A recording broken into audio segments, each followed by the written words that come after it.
यहाँ एक दुकान किसी एक गांव के नाम पे आवंटित थी और वो दुकान उस गांव की जगह पे ओरछा के मुख्य प्रवेश द्वार पर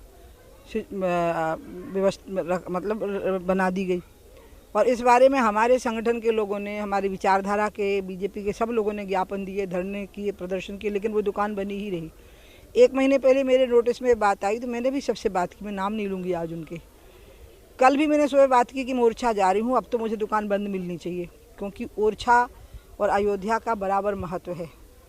तो ठीक मुहाने पे शराब की दुकान होना मतलब शराब का आचमन करते हुए लोग आएंगे क्या, शराब देखते हुए लोग आएंगे क्या? ऐसा तो कहीं नहीं देखा किसी धर्मस्थली पे।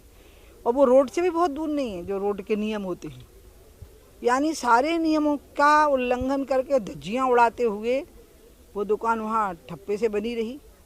तो आज जब मैं वहाँ पहुँची तो पत्थर, तो मैंने कहा था ना अपराध है, फेंकना बहुत बड़ा अपराध मानती हूँ, और मैंने कहा था दुकानदार FIR दर्ज करे भोपाल में तो मैं ज़रूर गिरफ्तारी दूंगी। लेकिन दुकानदार मेरे प्रति बहुत श्रद्धा रखता था, तो उसको लगा कि दीदी सही है, हमारी दुकान गलत है, तो इसलिए उसने FIR दर्ज नहीं की।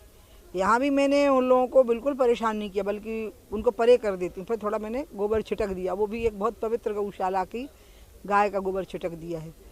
और मैंने इसकी सूचना भी दे दी है जहाँ मुझे देनी है कि आप इस दुकान को हटाइए। ये बिल्कुल ठीक ओरछा में लोगों का स्वागत कर रही है। ओरछा राम राजा की नगरी है, राम का नाम सबसे पवित्र नाम माना गया, भगवान विष्णु सबसे पवित्र माने गए। दीदी, राहुल गांधी के लिए ईडी में जो उन्होंने पढ़ाया है उसमें बड़े विरोध भीड़ जा रही है, क्या दर्शाना चाहते हैं? क्या है असल में हम लोग को ना राहुल का माइंड समझना पड़ेगा। राहुल और उनके परिवार ने माना कि देश हमारी जागीर है और हम इस देश के सामंत हैं, तो हम कोई भी चीज़ इधर से उधर कर सकते हैं। उन्हें होश ही नहीं था इसका कि ये देश है, ये इनकी जागीर नहीं है ख़ानदान की, इनको लोगों ने चुना हुआ है। तो कुछ भी करते रहे और उस कुछ भी करते रहने को सरकार का संरक्षण मिलता रहा, क्योंकि सरकारें ही उनकी थी, मनमोहन सिंह जी वगैरह की थी। तो इसलिए कांग्रेस के जो लोग हैं, देखिए ना जिस तरह से अभी तक कांग्रेस के लोग किसी बुराई के खिलाफ सड़क पे नहीं आए, खाली पार्लियामेंट में मुँह चलाते रहे। पहली बार हुआ कि उस परिवार को बचाने के लिए और भ्रष्टाचार को बचाने के लिए वो सड़क पे आ गए।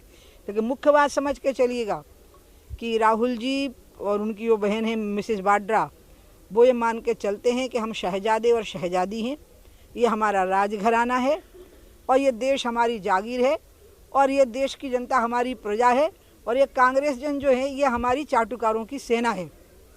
और उसी माइंडसेट को कांग्रेस देखिए फिर खाद दे रही है ऐसी गलती करके। अच्छा, आपको क्या लगता है ओवैसी और मदनी क्या है, मुसलमानों को सरकार है? नहीं, उनकी इस स्थिति को बनाने के लिए मैं पूरी तरह से कांग्रेस को जिम्मेवार मानती हूँ, क्योंकि जब शाहबानो का केस आया था उस समय पर जो सुप्रीम कोर्ट का फैसला था वो शाहबानो के पक्ष में था।